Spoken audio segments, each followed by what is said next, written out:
우리가 피부로 느끼고 살고 있을 때 우리가 잠에서 빨리 깨어날 수 있도록 도와주시고 재림을 준비하는 일에 부족함이 없도록 주님께서 함께하여 주시옵소서. 2020년도를 마무리하는 순간에 와 있습니다.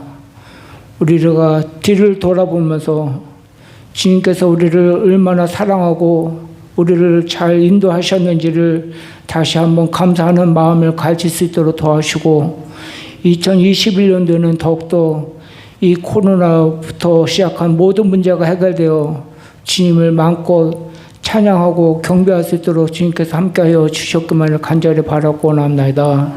이 시간 다시 한번 우리 주님께서 귀 쓰시는 우리 박인수 목사님을 통하여 하늘의 기별을 전해 드릴 때 우리의 마음을 활짝 열고 그 말씀마다 가슴에 가득 담고 우리가 주님을 더욱더 의지하는 마음을 믿으며 소유할 수 있도록 도와주시옵기만을 간절히 바랐고 사랑 많으신 예수님 이름으로 간절히 기도드렸답니다.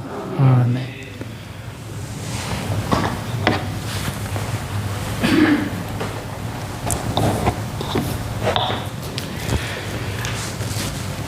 기도하여 주신 조도 장로님 감사드립니다. 한 주간도 평안하셨습니까? 코로나가 극성을 부리고 있는 가운데도 하나님께서 당신의 날개를 펼치셔서 당신의 백성들을 어미 닭이 평아리를 품듯이 품어주시고 눈동자와 같이 살피시는 가운데 안식의 평안함을 충만하게 누리며 경배드릴 수 있도록 축복하여 주심에 진심으로 감사를 드립니다. 오늘은 다 아시는 대로 크리스마스입니다. 우리가 너무나 잘 알고 있는 대로 예수님께서 오늘 이 땅에 오신 날이 아니라는 것은 우리가 너무나 잘 알고 있습니다. 제가 어저께 크리스마스와 관련한 엘렌 G 화이트의 기별을 이렇게 올려드렸습니다마는 하나님께서 예수님께서 태어나신 날이 우리의 구원과 관련하여서 매우 밀접한 관계가 있고 중요하다고 할 것 같으면 예수님께서 이 땅에서 인간의 몸을 입으시고 태어나신 그 날을 우리에게 가르쳐주지 않으셨을 리가 없습니다. 예. 그러나 하나님께서 그 날을 가르쳐주지 아니하신 것은 자칫 사람들이 그 날 자체를 우상화할까 봐. 그래서 여러 차례 저도 설교를 하면서 언급을 드렸지만 하나님께서 날 자체를 복을 주신 날은 딱 하루밖에 없습니다. 성경을 창세기부터 계시록까지 아무리 세밀하게 샅샅이 훑어본다 할지라도 날 자체를 구별하시고 복 주시고 거룩하게 하신 날은 딱 한 날밖에 없습니다. 예수님께서 태어나신 것 너무나 중요합니다. 예수님께서 인간의 몸을 입고 이 땅에 태어나지 않으셨다고 할 것 같으면 기독교는 존재할 수가 없는 것입니다. 그러나 그렇게 예수님의 탄생이 중요해도 성경은 그 어디에도 예수님께서 태어나신 날 그 자체를 구별하시고 복 주시고 거룩하게 하셨다는 기록이 없습니다. 예수님 부활 중요합니까? 예. 예수님께서 죽음의 권세를 이기고 부활하지 않으셨다고 할 것 같으면 기독교는 죽은 종교인 것입니다. 죽은 종교. 예. 부활은 기독교에 있어서 너무나 서프라이즈, 너무나 놀라운 사건인 것입니다. 그러나 이처럼 중요한 부활이라 할지라도 부활하신 그 날 자체를 하나님께서는 구별하시거나 복 주시거나 거룩하게 하지 않으셨습니다. 오직 하나님께서 구별하시고 복 주시고 거룩하게 하신 날은 어떤 날뿐이에요? 일곱째 날뿐이에요. 일곱째 날 안식일 뿐이에요. 일곱째 날 안식일 외에는 그 사건이 가지고 있는 의미는 너무나 중요하지만 그 날 자체를 하나님께서 복 주시고 구별하지는 않으셨어요. 이거는 우리에게 너무나 중요한 것입니다. 크리스마스도 마찬가지인 것입니다. 그 날 자체를 하나님께서 구별하시거나 거룩하게 하지 아니하셨어요. 그래서 성경에 기록되어 있지 않은 것은 우리가 너무 깊이 하려고 할 필요가 없습니다. 제가 우리 목사님 말씀 시간을 너무 빼앗는 것 같아서 참 죄송합니다. 어쨌든 그러나 선지자는 이 기별을 통하여서 우리에게 크리스마스가 예수님께서 이 땅에 오신 날이 아니지만 그러나 무시해서는 안 되는 날이라고 하면서 가족들과 더불어 믿음의 형제 자매들과 더불어 함께 예수님의 탄생의 의미를 생각하면서 의미 있게 유익하게 은혜롭게 보내도록 권면하고 계십니다.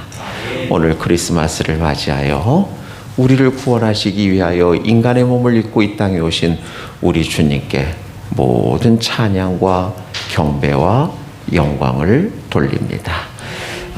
이거 제가 오늘 너무 많이 말을 해서 둘째 찬미는 생략하고 우리 박인수 목사님께서 바로 나오셔서 준비하신 하늘의 기별을 전하여 주시겠습니다.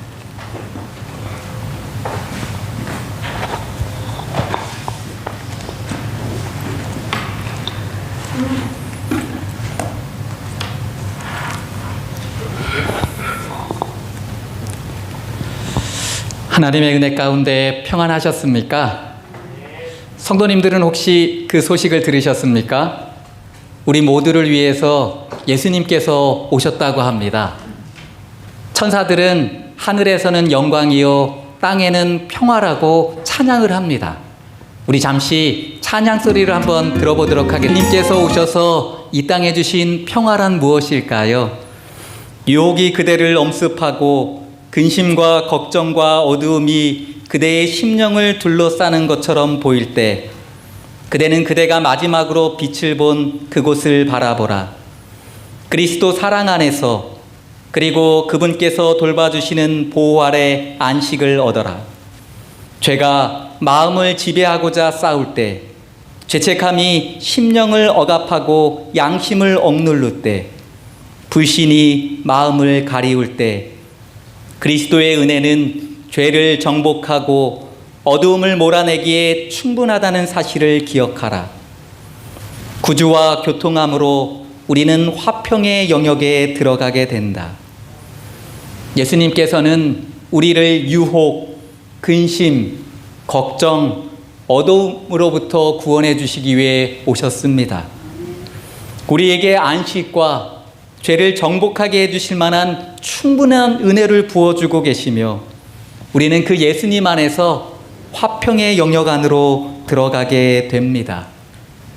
우리의 마음이 예수님을 생각할 때 그분께서 우리의 죄를 용서하여 주시고 회복시켜 주신다는 것을 믿게 될 때 우리는 그분 안에서 평안을 누리게 되는 것입니다.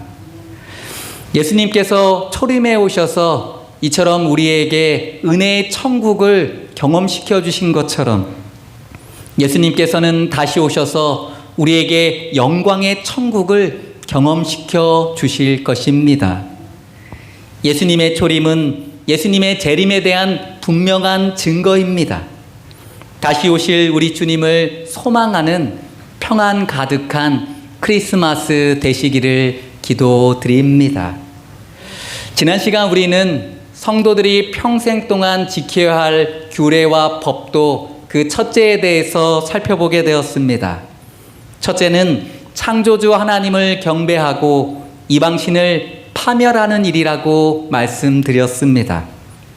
모세는 이스라엘 백성들에게 이방신을 섬기는 곳을 다 파멸하라고 전합니다.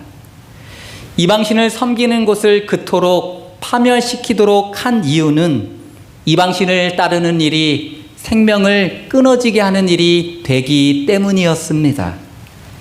시딤 골짜기에서 우상 숭배로 인해 2만 4천 명이 죽게 되었습니다. 이처럼 우상 숭배는 생명이신 하나님으로부터 멀게 하고 생명을 끊어지게 하는 일이 됩니다. 기독교인이 창조주 하나님을 경배하고 이방신을 파멸하는 일은 아마도 당연한 일이라 생각하게 될 것입니다. 그런데 모세는 이 말씀을 이스라엘 백성들에게 평생 동안 지켜야 할 규례와 법도로서 전하고 있는 것입니다. 이것은 오늘만 해야 될 일이 아니라 내일도 내일 모레도 우리의 삶에 평생도록 해야 할 지켜야 할 규례와 법도인 것입니다. 그래서 이 말씀은 이스라엘 백성뿐만 아니라 오늘 이 시대를 살아가고 있는 우리에게도 적용되는 말씀입니다. 그렇다면 오늘날 우리가 이방신을 섬기는다는 것은 어떤 의미가 담겨져 있는 것일까요?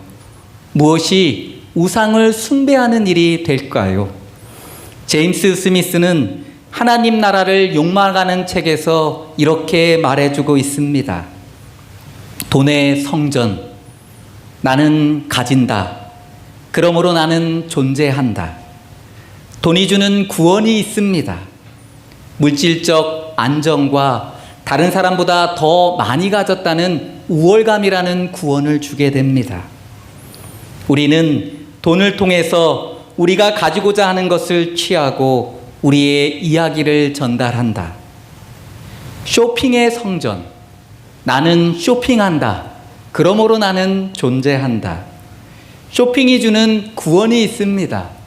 어떤 물건을 샀을 때 우리들의 마음에 어떤 느낌이 들어요? 기쁨이 들지요. 행복감이 듭니다. 그것이 바로 쇼핑이 주는 구원입니다. 또 다른 사람들이 가지지 않은 것들을 내가 가지고 있으면 어떤 생각이 들어요? 내가 다른 사람보다 더 나은 듯한, 더 좋은 듯한 우월감을 느끼게 됩니다. 이것이 쇼핑이 주는 구원입니다. 쇼핑은 우리가 가지고자 하는 입체적 물건들을 통해 자기의 이야기들을 전달하고자 한다. 지식의 성전도 있습니다. 나는 안다. 그러므로 나는 존재한다. 지식이 주는 구원이 있습니다. 그것은 내가 알고 있다는 사실입니다. 그러므로 내가 알고 있다는 사실 가운데 자기 자신을 구원할 수 있다고 생각하는 것입니다. 지식은 우리가 갖고 있는 사실들을 통해 자기의 이야기를 전달하고자 한다. 일의 성전도 있습니다. 나는 일한다. 그러므로 나는 존재한다. 우리 성도님들은 일을 통해서 자기의 존재감과 구원함을 느끼는 분이 계십니까? 일이 없으면 허무감을 느끼시는 분들이 계시다고 합니다. 그래서 일할 때만 무엇을 느껴요? 구원함을 느끼고 그렇게 매일매일 일을 하려고 하는 사람들이 있다고 합니다. 그 일을 통해서 자기의 존재감과 생명력을 느끼게 되는 것입니다. 예술의 성전도 있습니다. 나는 창조한다. 그러므로 나는 존재한다. 아름다운 음악, 아름다운 그림, 아름다운 영화들을 만들면서 내가 만들었던 것들, 내가 창조하는 것들을 보면서 구원함을 느낀다는 것입니다. 우리는 우리가 옳다고 생각하는 것을 따를 수 있는 자유의지가 있습니다. 그래서 우리는 우리를 행복하게 해줄, 우리를 구원할 대상을 선택할 수가 있습니다. 우리는 돈을 경배할 수도 있고, 우리는 지식을 경배할 수도 있고, 우리는 일을, 예배를 경배할 수도 있습니다. 그러나 우리가 생명이신 창조주 하나님을 섬기고 경배하고자 선택한 이유는 하나님만이 생명이시고 하나님만이 참 생명과 행복을 주시는 분이시기 때문입니다. 전도자는 말합니다. 이 모든 것들을 경험한 후에 전도서 1장 2절과 3절에 이렇게 이야기합니다. 전도자가 가로되 헛되고 헛되며 헛되고 헛되니 모든 것이 헛되도다. 사람이 해 아래서 수고하는 모든 수고가 자기에게 무엇이 유익한고, 세상의 즐거움도 쾌락도 헛되고, 세상의 지식과 책을 쓰는 일, 지혜를 얻는 일도 헛되고, 가진 것도 가지지 않은 것보다는 좋지만 헛되고. 그런데 왜 전도자는 이 모든 것들이 다 헛되다라고 이야기하고 있느냐면, 왜냐하면 다 때가 있기 때문에 그렇다라고 이야기하고 있습니다. 그리고 그 때가 지나면 이 모든 것들이 아무것도 아닌 것이 되어가고 있다고 말하고 있습니다. 그리고 전도자는 결론적으로 전도서 12장 13절과 14절에 이렇게 말하고 있습니다. 일의 결국을 다 들었으니 하나님을 경외하고 그 명령을 지킬지어다. 이것이 사람의 본분이니라. 하나님은 모든 행위와 모든 은밀한 일을 선악간에 심판하시리라. 전도자가 우리들에게 이야기해주고 있는 것은 돈도 지식도 일도 예술도 필요 없다라는 말이 아닙니다. 이 모든 것보다 더 우선순위에 두어야 둘 것이 있다고 말해주고 있습니다. 우리의 우선순위는 무엇이냐고 묻고 있는 것입니다. 하나님이신가? 아니면 돈과 지식과 일과 예술이 우리의 우선순위인가? 전도자는 우리에게 묻고 있는 것입니다. 하나님은 라오디게아 교회에 보내는 권면을 통해 이렇게 말씀해 주십니다. 요한계시록 3장 14절로 15절 말씀입니다. 라오디게아 교회의 사자에게 편지하기를 아멘이시오, 충성되고 참된 증인이시오, 하나님의 창조의 근본이시니가 가라사대 내가 네 행위를 아노니 네가 차지도 아니하고 더없지도 아니하도다. 네가 차든지 더없든지 하기를 원하노라. 지난주 엘리야의 이 함성을 말씀드렸습니다.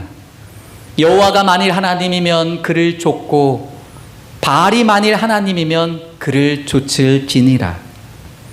돈이 나를 구원할 것이라고 생각하면 그 돈을 쫓고, 지식이 나를 구원해 줄 수 있을 것이라 생각하면 그 지식을 쫓고, 또 일이 나를 구원할 것이라고 생각하면 그것을 쫓고, 그렇지 않다면 생명 대신 하나님을 좇을지니라. 그 가운데 우리에게 우선순위에 무엇을 두어야 할지 선택하라고 엘리야는, 또 라오디게아 교회의 권면은 우리에게 말씀해 주고 있습니다.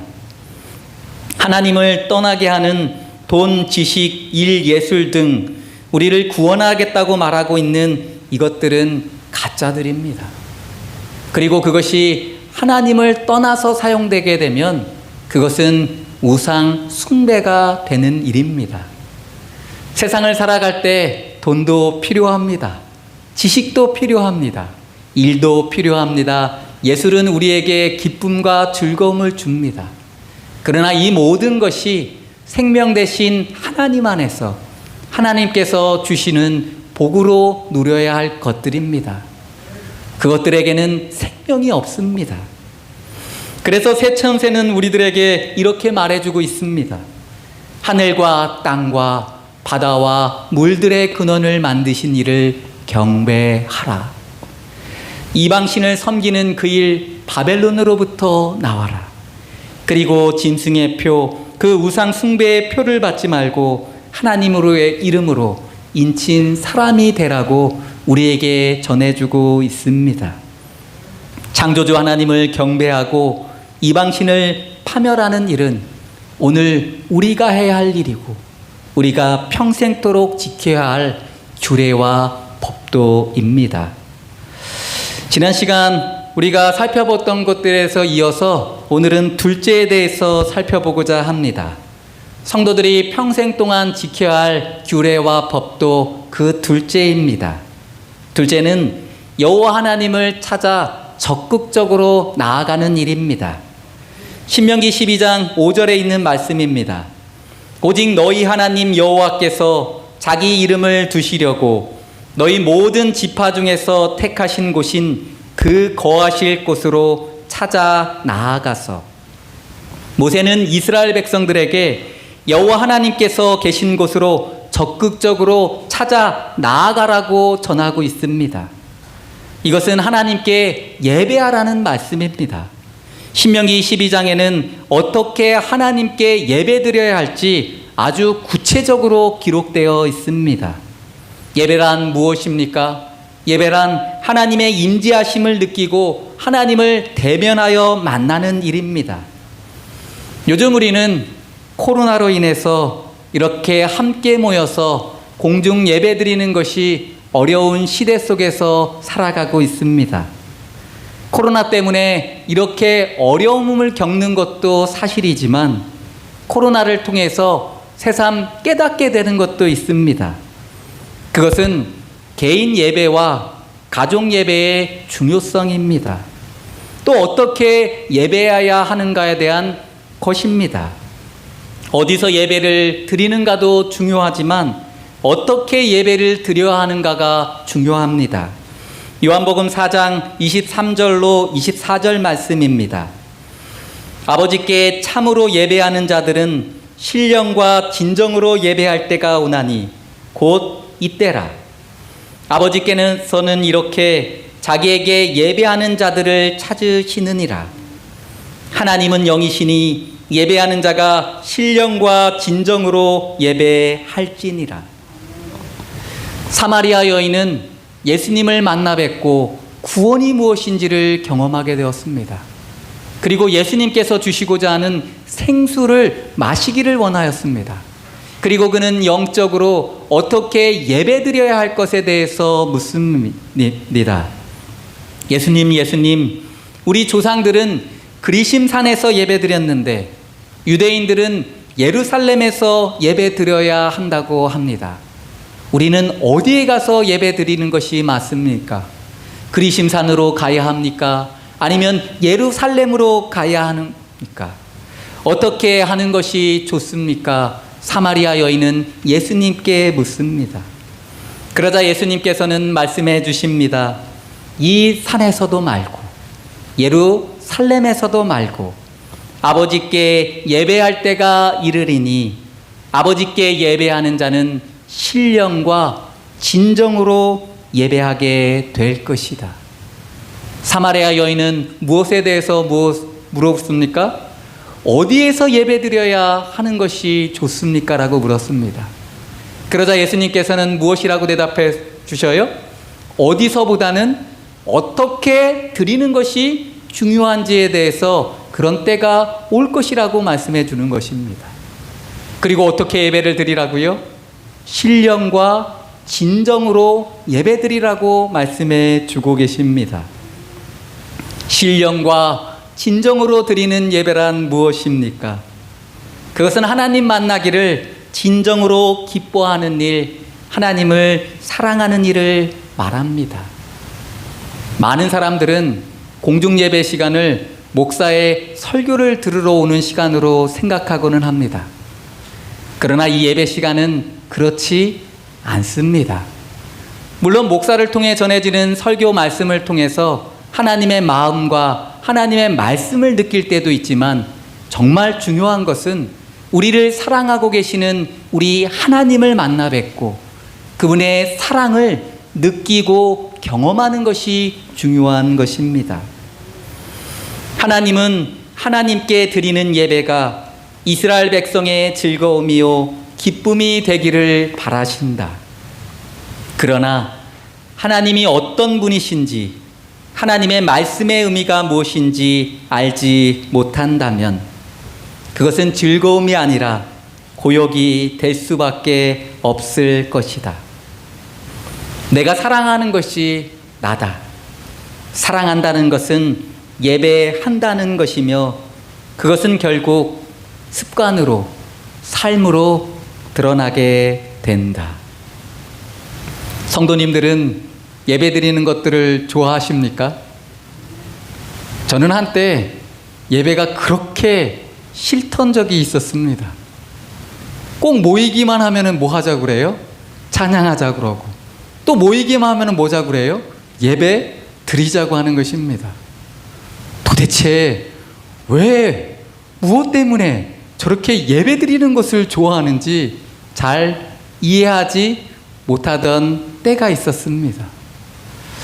아마 하나님을 잘 몰라서 그랬던 것 같습니다. 가만 보니까 예배를 좋아하지 않는 사람에게는 두 가지 이유가 있습니다. 첫째는 하나님에 대해서 잘 모르기 때문에 그렇고, 둘째는 그 하나님의 사랑을 잘 느끼지 못해서 그런 것 같습니다. 그러다가 하나님께서 날마다 베풀어 주신 은혜를 생각하게 되고, 또 하나님께서 나와 늘 함께 하시며 나를 위해 나의 길을 예비해 주시고, 나를 사랑해 주시며 나의 가족들을 지켜주시고 나의 일용할 모든 것들을 채워주심을 경험하게 되면서 아버지께 나아가는 일이, 아버지 앞에 머리 숙이고 무릎 꿇는 일이 좋은 일이, 또 행복한 일이 되게 되었습니다. 성도님들은 예배 드리는 것이 좋으십니까? 혹여나 예배 드리는 것이 불편하다면 이 예배의 어떠한 것보다 우리를 사랑하고 계시는, 우리에게 사랑 베풀어 주시는 그 하나님을 바라보게 되시기를 바랍니다. 한편으로는 좀 죄송한 것이 있습니다. 이 예배 시간이 더욱 하나님의 은혜를 느끼고 또 하나님의 사랑을 전하는 시간인데 제가 좀 잘 못하는 부분들이 있는 것 같습니다. 그러나 분명한 것은 하나님은 성도님들을 사랑하고 계시며 지금 이 순간도 하나님께서는 성도님들에게 은혜 베풀어 주시기를, 또 사랑 부어 주시기를 좋아하는 분이시라는 사실입니다. 기도는 영혼의 호흡이라는 말이 있습니다. 말씀은 영혼의 양식이라는 말도 있습니다. 찬양은 영혼의 열매라는 말도 있습니다. 하나님은 우리가 이 예배 시간을 통해서 생명력을 누리며 즐거움과 기쁨을 누리기를 바라십니다. 하나님께서 주시는 하늘의 복이 이 예배 시간을 통해서 기도와 말씀과 찬양을 통해 우리의 마음과 우리의 영에 하나님께서 주시는 은혜로 충만히 평안을 누리며 행복을 누리게 되시기를 축원드립니다.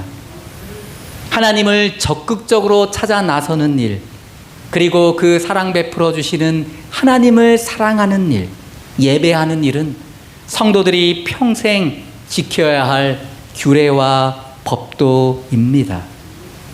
우리는 이 예배 시간을 통하여 우리의 품성과 우리의 운명을 결정짓고 있습니다. 행동이 반복되면 습관이 되고, 습관은 품성을 이루게 되어 그 품성으로 말미암아 우리의 현세적인 또는 영원한 운명이 결정되게 된다. 우리가 돈을 많이 버는 것들도 참 중요하지만 돈을 적당하게 필요한 만큼 버는 것이 참 중요한 것 같습니다. 왜냐하면 돈은 버는 일들이 계속 하다 보면 돈 버는 일이 뭐가 돼요? 습관이 될 것입니다. 그러면 무엇이 쌓이게 될까요? 무엇이요? 돈이 쌓이는 것들을 경험하게 될 것입니다. 그리고 우리가 나중에 이 현세 일을 끝나게 될 때, 영원한 운명을 짓게 될 때 우리가 추구했던 것이 무엇이었는지 결정지는 때가 오게 될 것입니다. 이 예배 시간을 통해 내가 사랑하고 있는 것이 무엇인지 생각해보고 나를 사랑하시는 하나님을 발견하게 되심으로 하나님께서 주시는 즐거움과 기쁨을 욕망하는, 추구하는 우리 성도님들이 되시기를 바랍니다. 지금은 그렇게 각자가 있는 그곳에서 하나님께 신령과 진정으로 예배드려야 할 때입니다. 하나님은 그런 예배하는 사람을 찾고 계십니다. 오늘 시대의 소망에 있는 말씀을 잠시 읽어드리고 이야기를 줄이고자 합니다. 예수께서 니고데모에게 사람이 거듭나지 아니하면 하나님 나라를 볼 수 없느니라라고 말씀하셨을 때에 드러내셨던 것 같은 진리가 여기에 선언되어 있다. 거룩한 산이나 성전을 찾음으로 사람들이 하늘과 교통하게 되는 것은 아니다. 종교는 외형적인 형식과 의식에 한정되어서는 안 된다. 우리는 하나님을 올바로 섬기기 위하여 성령으로 거듭나야만 한다. 이것은 마음을 정결하게 할 것이며 정신을 새롭게 하여 우리에게 하나님을 알고 사랑하는 새로운 능력을 줄 것이다. 이것은 우리로 하나님의 모든 요구에 즐거이 순종하게 만들 것이다. 이것이 곧 참된 경배이다. 그것은 성령께서 역사하신 열매이다. 어디서나 영혼이 하나님을 구하는 곳에는 성령의 역사가 나타나며 하나님께서 친히 그 영혼에게 자신을 계시하실 것이다. 하나님께서 이러한 경배자들을 찾고 계신다. 하나님께서는 그들을 받아들여 당신의 아들과 딸로 삼으시기 위하여 기다리고 계신다. 매일 드리는 개인 기도, 개인 예배 시간을 통하여 또 가족들이 함께 모여 드리는 가족 예배들을 통하여 성령께서 인도해 주시는 그 하나님을 대면하여 만나게 되시기를 바랍니다. 그리고 하나님을 만나고 하나님과 함께하는 일이 세상의 그 모든 일, 그 무엇보다도 행복하고 기쁨을 주는 일이 되게 되시기를 바랍니다. 하나님께서 우리들에게 주시고자 하는 하늘의 은혜 속에서 이 안식일 날마다 새로운 능력을 얻게 되시기를 축원드리며 말씀을 줄이도록 하겠습니다.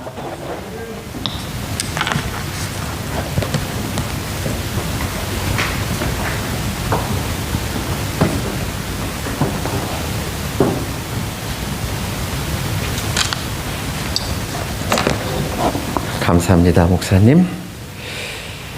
우리 마치는 찬미는 106장 찬미하도록 하겠습니다. 106장 찬미 후에 말씀을 주신 목사님의 기도로 예배를 마치겠습니다.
여호와 하나님 내 주가 되시니 주 앞에 나도 엎드려 늘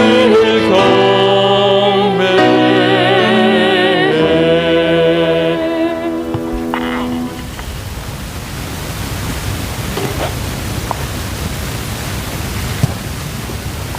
하늘에 계신 우리 아버지, 우리를 사랑하셔서 우리를 위해 예수님을 보내주심에 감사드립니다. 마국간을 통해서 이 땅에 오시고 또 날마다 말씀을 묵상하며 자라났던 그 어린 시절과 또 많은 사람들을 위해 봉사하고 또 헌신하셨던 그 예수님의 생애를 묵상하면서 우리가 오늘 어떻게 살아가야 될지 다시 한번 생각하게 됩니다.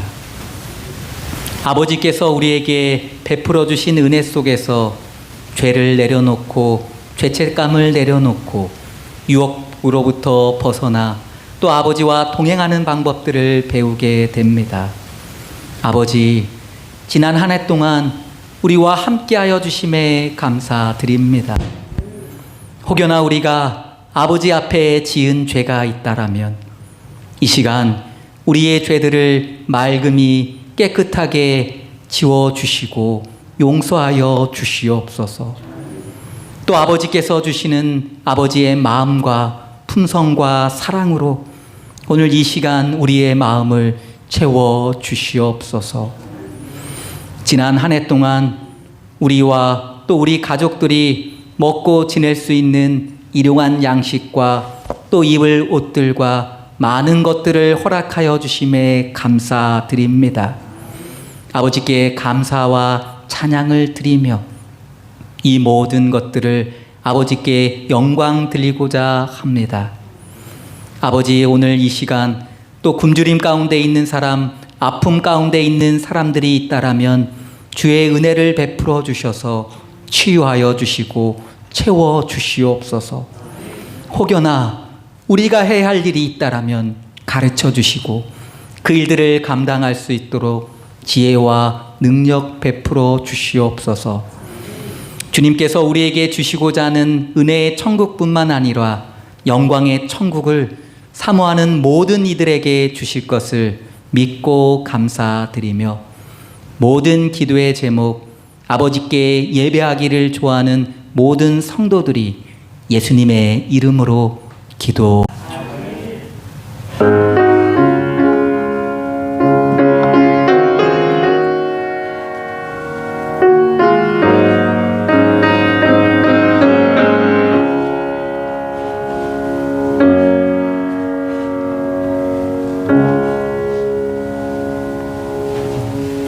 아멘.